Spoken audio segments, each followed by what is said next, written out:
Berikan kepada yang pantas menerimanya, memberikan ketika orang siap menerimanya.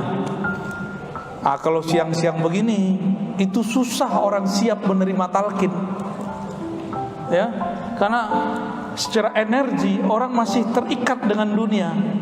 Beda ketika saya di Kalimantan Selatan, udah malam Pak, orang udah capek, tempatnya jauh dari keramaian, di tengah hutan, di atas bukit. Udah mau tengah malam, udah jam 11, baru turun tuh perintahnya, talqin. Kita talqin itu semua orang.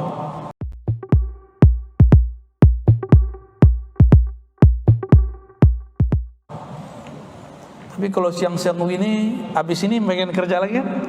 Nah, ya ambar lagi nanti. Orang yang lemah itu kata Nabi, man atba'a nafsahu atau nafsuhu hawa. Man atba'a nafsahu hawa. Siapa yang membiarkan dirinya mengikuti hawanya. Hawa itu bahasa Arab artinya kecondongan. Condongnya nafs kepada yang negatif.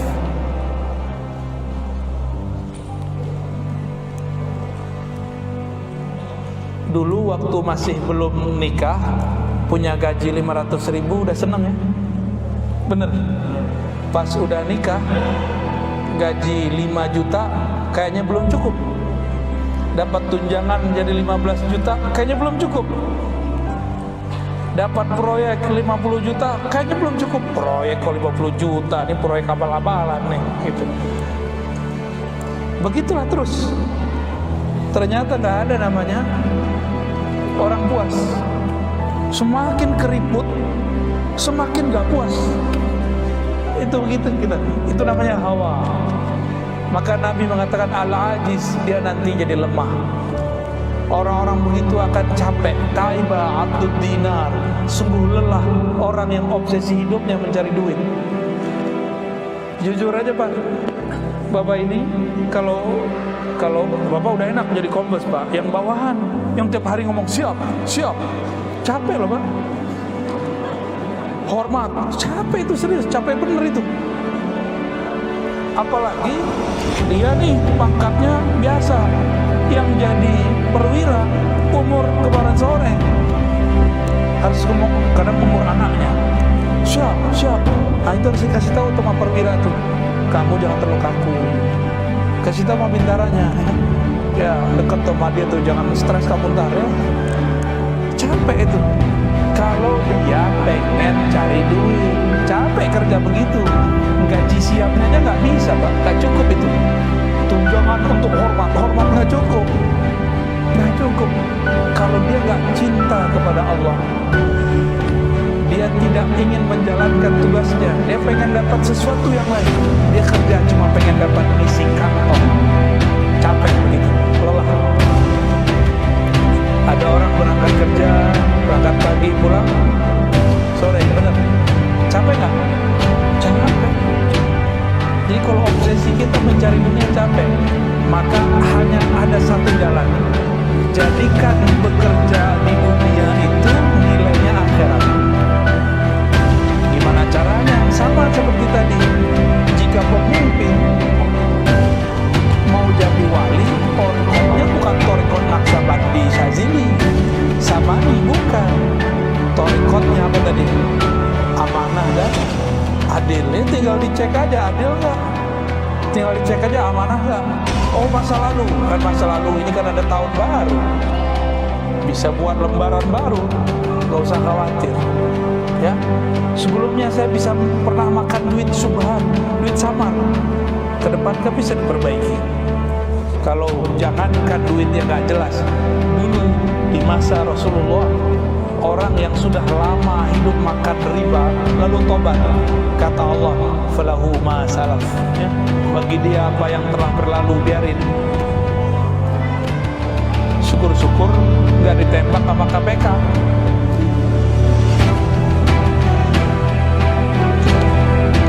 Hadirin yang dimuliakan Allah, dalam satu riwayat dalam menjelaskan hadis ini, Umar kemudian berkata, hasibu qabla an tahasabu wa tazayyanu lil 'aradil akbar. Kata Sayyidina Umar, hasibu, hisablah dirimu sebelum kau dihisab. Di riwayat lain ada tambahan, qabla an tamut, matikanlah dirimu sebelum mati. Maksudnya apa? Ini kita nih kerja. Sebelum kita diaudit, kita audit dulu kerjaan kita. Ada nggak yang masalah? Kita benerin dulu sebelum kita benar-benar diaudit. Kalau di dunia orang takut kepada, kalau orang pemerintahan BPK ya, BPK, KPK, yang penting nggak tambah I belakangnya, BPKI. Itu yang kita takutin. Kalau anak sekolah nulis diperiksa sama gurunya, itu menakutkan. Kalau kita keluar negeri diperiksa identitas kita, itu saat-saat menegangkan. Ya, yang sudah pernah keluar negeri sendiri-sendiri Pak, kalau keluar negerinya aja, bukan bareng-bareng. Kalau pergi umroh kan bareng-bareng, ada yang ngurusin. Wah, kalau sendiri-sendiri deg-degan. Saya ini kan kata orang ustadz. Ya Bapak Ibu bilang saya ustadz kan, Buya lagi nyebutnya. Itu kalau udah di imigrasi saya deg-degan itu. Wah, ditahan gak ya gitu. Suatu kali saya ke Perancis, pakai baju batik Pak. Wah, ini saktinya baju batik. Cuma sayang selama pandemi baju batik kita udah karatan Pak. Jadi yang karatan bukan hanya besi, baju batik nggak dipakai-pakai. Waktu itu di belakang saya, di depan saya itu banyak orang-orang Afrika pakai apa namanya, kayak orang-orang keren lah, eksekutif muda, jas, bajunya rapi, sepatunya masya Allah. Kita pakai sepatu 100 ribuan, dia rapi sekali. Tapi orang Afrika, orang Arab diperiksanya lama, walaupun bajunya rapi. Itu orang mengira kalau pakai baju rapi nggak bakal dituduh imigran, tapi dituduh kan muka ngebong. Mau dipoles apa aja muka dia kan begitu. Saya pakai baju batik, saya masih ingat warnanya, warna begitu tuh. Nah, warna dia nih yang ngomong tadi gak boleh itu ya. Begitu warnanya dulu, tapi pendek. Nyampe di imigrasi malah disapa, apa kabar? Hah? Kita kaget. Baik. Nggak diperiksa Pak, paspor nggak ditanya, langsung. Diam-diam saya tanya, itu orang siapa? Ternyata istrinya orang Jawa. Orang Prancis itu. Oh begitu kalau kita punya sahabat saudara ya. Kalau kita ini punya kenalan atau punya saudara di alam sana, Bapak enak. Pas nyampe di imigrasi Munkar Nakir dia bilang, oh kamu jalan-jalan terus. Tapi kalau nggak kenal, dia bilang, kamu siapa? Ditanya persis semua. Identitasnya siapa? Nama kamu siapa? Kamu bapaknya siapa? Dulu ngaji sama siapa? Itu baju, itu bahan bahannya dari mana? Ini baju kita nih Pak, ini ditanam banyak ini. Ini baju antum ditanya semua nih. Ditanya semua itu Pak, nggak ada nggak ditanya. Dan pertanyaan satu baju lamanya bukan main. Jadi jangan macam-macam sama fulus. Hantunya besar itu. Belum Munkar Nakir yang nanya, baru asisten Munkar Nakir tuh yang nanya. Jadi sebelum masuk ke pertanyaan Munkar Nakir, siapa Rohmu, siapa Tuhanmu, kita diperiksa dulu di imigrasi depan. Imigrasi barzakh. Ulama ini bukan main ya. Itu handphone Pak, ditanya semua, kamu dulu ngeliat itu jam sekian ya, kamu telepon dia dulu ya, kamu dulu selingkuh ya, lengkap semua. Lengkap semua Pak. Kan sudah dihapus sama kita, kan sama dia nggak dihapus. Gimana? Mau?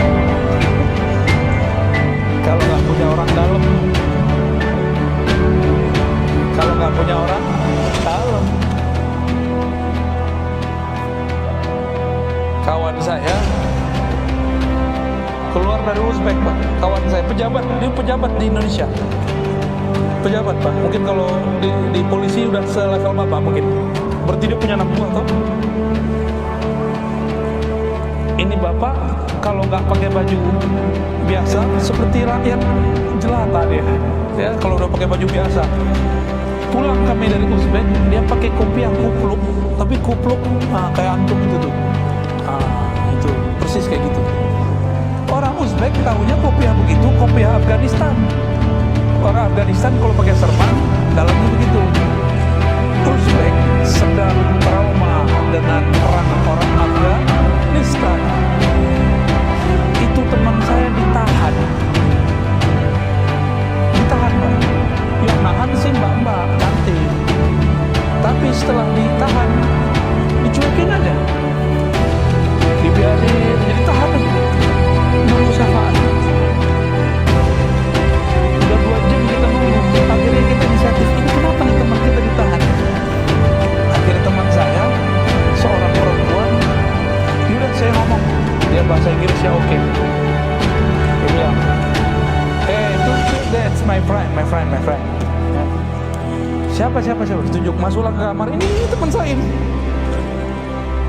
Diliatin, kayaknya nggak ada muka-muka teroris sih kan. Baru dia bilang, oh udah jalan. Tahu nggak Bapak, saya pakai kopiah apa waktu itu? Kopiah yang kita beli di pasar-pasar Uzbek. Kopiahnya unik lah ya. Karena saya pakai kopiah itu jalan nggak diperiksa. Lihat, cuma pakai simbol. Tadi belum pakai ini Pak, udah dijemput. Ya, disuruh pakai di boot, saya ngantuk. Takut malah rusak, lecek dia. Jadi kalau udah pakai kopiah mereka, simbol mereka, selamat kita. Maksudnya gimana? Ada seorang sahabat Nabi Sallallahu Alaihi Wasallam melihat Nabi diberi baju, diberi jubah. Jubah itu kayak mantel luar. Hadis sahih Imam Muslim. Lalu Nabi SAW senang dipakai oleh beliau. Setelah dipakai belum lama tiba-tiba ada orang berdiri, wahai Rasulullah, demi Allah yang kau pakai itu sangat bagus, tolong berikan kepadaku. Kita yang ngasih gimana? Kesel nggak sama orang begini? Kesel. Nabi kesel nggak? Tak. Nabi penyayang sama umatnya. Nabi itu nganggap umat itu anak. Kalau ustadz nganggap umat apa? Komoditi. Jangan. Ya. Jadi ladang. Jangan, nggak boleh Pak. Umat itu anak. Akhirnya Nabi mengatakan, agak tarik napas panjang. Baik, tunggu sebentar. Nabi pengen menyenangkan dulu orang yang ngasih. Dan ada rahasia kedua. Nabi itu bau badannya itu harum, lebih harum daripada kasturi. Nabi Sallallahu Alaihi Wasallam. Maka Nabi pakai sejenak supaya yang memberi senang, supaya harumnya pindah kepada itu baju. Lalu beliau kemudian berdiri, melipat dan memberikan kepada yang minta. Bapak jangan minta kopiah saya. Ini baru dikasih nih.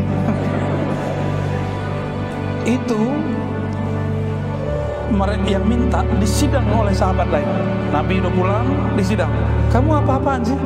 Pakai pegang-pegang leher tuh ya. Kamu apa-apaan? Kira-kira begitu. Rasulullah itu baru make. Kamu kurang ajar, nggak punya etika. Oh, digituin sama sahabat-sahabat yang lain. Beliau tenang aja. Yang penting baju Rasul udah mandi ya kan. Mau dihardik, mau apa terserah. Ya. Lalu dia mengatakan, tahukah kalian kenapa aku meminta jubah Rasulullah? Karena aku ingin nanti dikafani pakai jubah Rasulullah SAW. Itu sahabat nggak jadi marah. Jadi marah, mau nangis nggak gitu? Kita yang tadi mau marah, jadinya mau nangis. Tahukah engkau? Itu jubah yang dipakai Rasulullah sekarang di tangan saya. Saya sudah mau dekat kepada kematian. Aku ingin dibalut dengan pakaian Rasulullah Sallallahu Alaihi Wasallam. Kalau kita ini sudah pakai simbol-simbolnya Nabi, Kira-kira nanti gimana? Bakal ditanya mungkar nakir kan? Gak bakal, gak bakal, gak bakal ditanya. Masuk satu kantor, nggak punya kartu, boleh masuk kan? Masuk kantor nggak punya kartu, boleh masuk kan? Nggak bisa. Tapi kita masuk sama Pak Kombes, bisa nggak? Bisa. Saya nggak bukan PNS ya, saya bukan PNS Bapak Ibu. Saya dosen tapi tidak mau jadi PNS. Kalau masuk kantor mesti pakai fingerprint, baru kebuka pintunya. Atau harus pakai kartu, kalau nggak diusir Mas Satpam. Tapi kita masuk sama Pak Sekda, kira-kira berani nggak Satpam usir? Tak berani. Waktu kita ke Kucing, Sarawak, itu lift pejabat sama orang biasa dibedain. Saya bukan pejabat, saya orang biasa, tapi diundang oleh pejabatnya. Masuk liftnya lift pejabat, nggak ngantri sama orang. Ini bahasa-bahasa majazi. Di dunia begitu, di sana juga sama. Inilah yang kita sebut syafaat. Ya, kita sebut apa? Maka berkenalanlah, bermajelislah dengan orang-orang yang kenal kepada Allah. Gak cukup soleh, kenal kepada Allah. Kalau udah kenal sama Allah, berarti orang-orangnya Allah, ahlullah. Kalau sudah kenal Allah, maka siapapun di lingkaran orang kenal Allah itu dijaga oleh Allah Subhanahu wa Ta'ala. Kalau di hadis Nabi, versi ahli hadis, ini versi ahli hadis sama ahli rohani beda dikit. Kalau versi ahli hadis, sab'una alfan min ummati yadkhuluna al-jannah bighairi hisabin wala adab. Hadis Bukhari.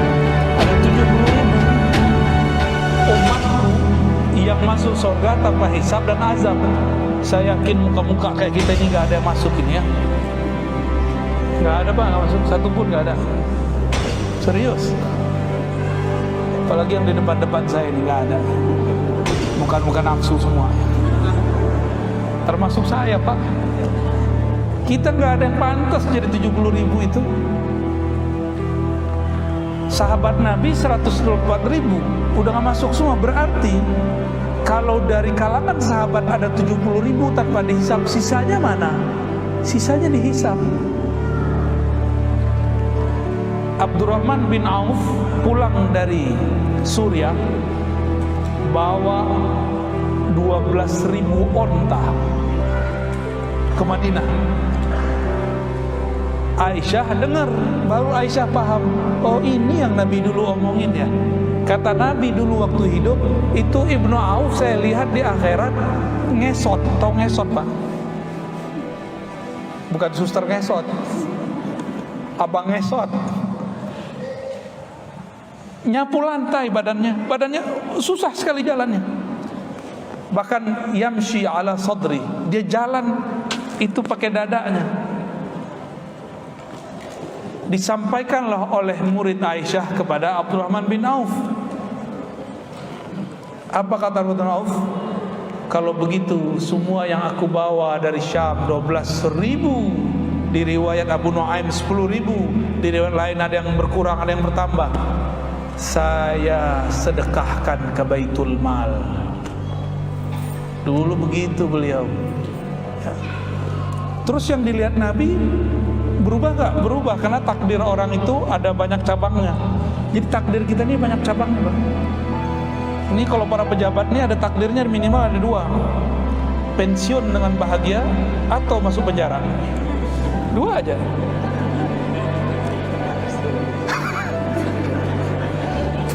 Saya baru dengar Pak Sekda istighfar. Maaf Pak Sekda ya. Tapi itu kan nama baik ya. Bisa bikin Pak Sekda istighfar kan canggih itu.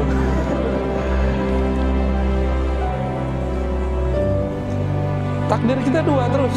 Jadi ke depan itu takdir 2. Maka disebut baik, buruk. Itu dia sejajar tuh. Tinggal pilih kakinya mana. Saya yakin mereka sudah paham jalurnya. Tinggal pilih yang mana, ya. Maka Nabi berkatakan, kalau aku sudah tidak ada ya, kata Nabi, ya, akan terjadi ikhtilaf yang besar, perselisihan. Lalu di hadis yang lain Nabi kasih jalan, istafti qalbak, kamu berdialoglah dengan dirimu sendiri. Hati kita kan ngerti, Pak, ini bikin aku bahagia atau cuma senang. Kalau senang tinggalin, kalau bahagia ambil. Kalau bahagia berarti dia halal, dia bersih.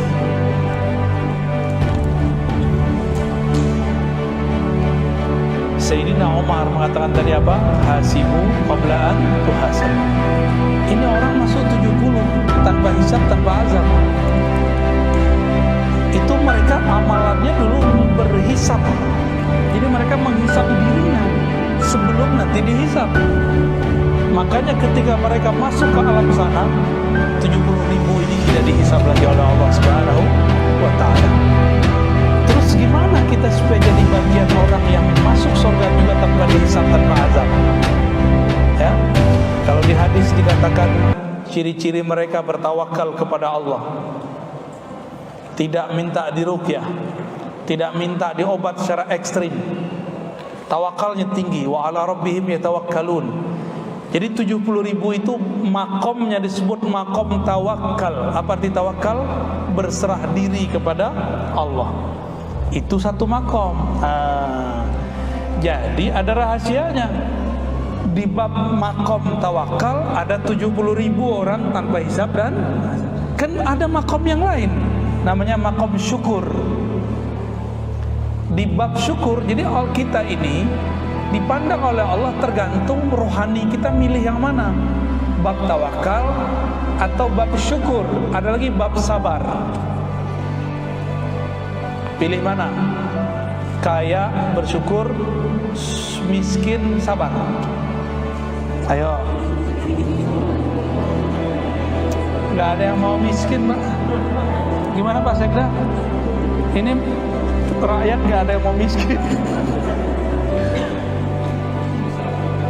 Hah?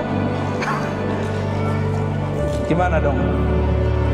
Ini ada space nih 70.000 di bab sabar. Orang sabar masuk surga juga nggak pakai hisab. Kenapa? Innallaha ma'as sabirin. Allah bersama orang. Kalau bersama Allah, berani nggak mukar nakir colek? Nggak berani dia. Orangnya Allah ini ya. Syukur. Syukur itu bukan ngomong alhamdulillah, itu mah gampang ya. Perut si topul aja bukan muslim baca alhamdulillah dia sama puji Tuhan. Alhamdulillah biasa, orang Arab non muslim juga baca alhamdulillah. Terus apa yang disebut syukur? Syukur itu memandang nikmat dari Allah. Itu satu. Yang kedua, memujinya. Yang ketiga, berbagi dengan pemberiannya. Nah, ini bagian akhir yang mau saya sampaikan ya. Jadi plot di bab syukur ini ada 70.000 juga sebenarnya, tanpa hisab, tanpa azab. Tapi Allah mengatakan wa qalilun min ibadiyas syakur. Sedikit sekali di antara hambaku yang benar-benar bersyukur. Orang bersyukur itu dia sholatnya bukan cari pahala. Nabi Muhammad ditanya sallallahu alaihi wasallam, engkau kan sudah dijamin masuk surga, kenapa masih sholat? Apa jawabannya? Afala anakuna abdan syakura. Kenapa aku tidak boleh jadi hamba yang bersyukur? Itu sholatnya Nabi, itu sholat syukur. Jadi Nabi sholat gak pengen beli surga, gak mungkin kita dibeli surga pakai sholat kita gak khusyuk. Kalau Nabi masih mungkin. Maka Bapak Ibu yang buatan Allah,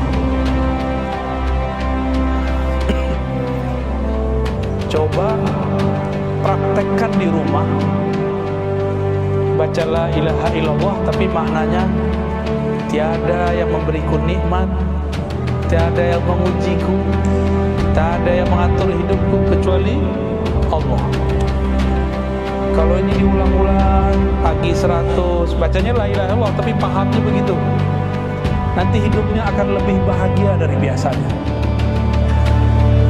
Kalau saya tahu siapa yang cubit, maka saya tidak balas mencubit. Tapi kalau lagi di pelabuhan, disenggol sama orang nggak dikenal, kita senggol balik nggak? Ya, mau senggol baliknya? Apalagi Pak Polisi, nggak tahu dia, gua di polisi gitu ya. Dalam hati pasti begitu. Itu pengalaman biasa itu. Dicolek sama orang, kita pengen balas colek lagi. Tapi kalau kita kenal sama yang nyolek, jadi canda kan? Kita disenggol sama orang, hampir jatuh, habis itu ditarik sama dia. Pas kita lihat, oh orang yang kita kenal, jadi canda nggak? Halo gitu. Tapi kalau nggak kenal gimana? Oh, ambil kerah bajunya, kamu siapa, maunya apa? Allah itu ingin menjadikan kita itu keluarganya atau temannya. Kita yang gak mau jadi keluarga Allah, kita yang gak mau jadi temannya Allah. Teman itu bahasa Arabnya bisa wali, bisa sadiq, bisa zamil, bisa sahib. Tapi kepada Allah disebut wali. Allah itu pengen jadi wali kita. Allahu waliyul ladzina amanu. Allah lah wali, temannya orang beriman. Kalau sudah temenan sama Allah, lalu Allah colek dengan pandemi, akhirnya dompet kita jadi tipis ya, badan kita sakit. Ada yang alumni COVID, gimana rasanya? Sakit gak? Susah napas gak? Jangan-jangan COVID-COVIDan. Kalau yang asli itu sakit, sakit bener. Saya 2 kali kena, alhamdulillah masih hidup. Kalau nggak ketemu kita ya. Yang pertama nafas sakit kayak kebakar. Kalau yang kedua saya udah lupa ya, saking udah biasanya. Sakit tuh bener-bener sakit. Tapi dalam masa sakit lemes itu seakan-akan dibayangkan ini cubitan-cubitan dari Allah yang menganggap dirinya teman. Ya, Allahu waliyul ladzina amanu. Kalau itu ingat, oh hilang, beratnya tuh hilang. Langsung farhan, langsung bahagia. Tapi kalau nyut-nyut datang lagi, bertengkar lagi. Kira-kira seperti itu. Bapak Ibu yang bukan Allah, ini sudah akhir tahun. Ternyata benar, dunia ini cepat sekali. Ya, iqtarabatis saah, cepat sekali. Karena waktu itu cepat, jangan main-main lagi. Mulai hari ini, niatkan untuk masuk tahun depan tidak akan melakukan hal-hal yang dilarang Allah lagi. Niatkan ke depan tidak melakukan hal-hal yang tidak bermanfaat lagi. Lalu untuk masa lalu, jika bisa diperbaiki, diperbaiki. Jika tidak berkaitan dengan hak-hak orang banyak, kembalikan. Ya, pernah ngambil hak orang lain, balikin. Orangnya sudah nggak ketahuan, udah meninggal, cari keluarganya. Nggak ketahuan, sedekah ke siapa saja, niatkan untuk beliau.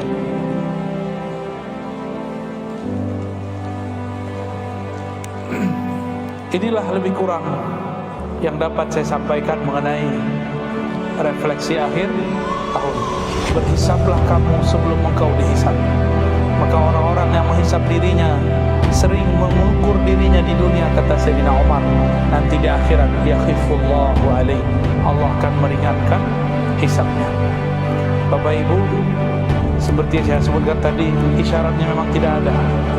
Tapi saya kasih oleh-oleh zikir, mau. Tapi bukan talqin, hanya ijazah zikir. Ada satu zikir,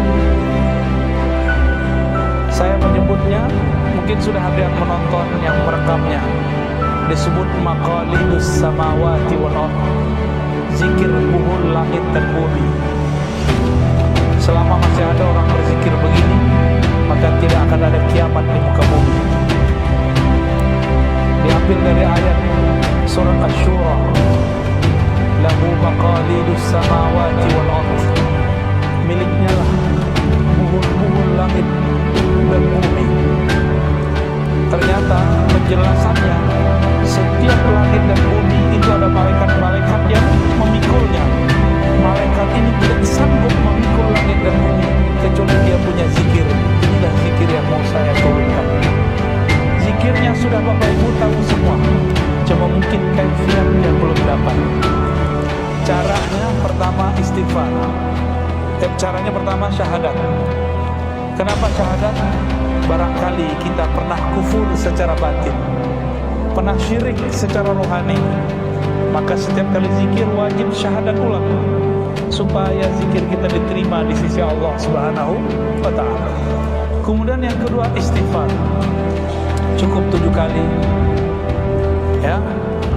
Baca Al-Fatihah, kirim untuk Nabi SAW dan guru yang mengajarkan.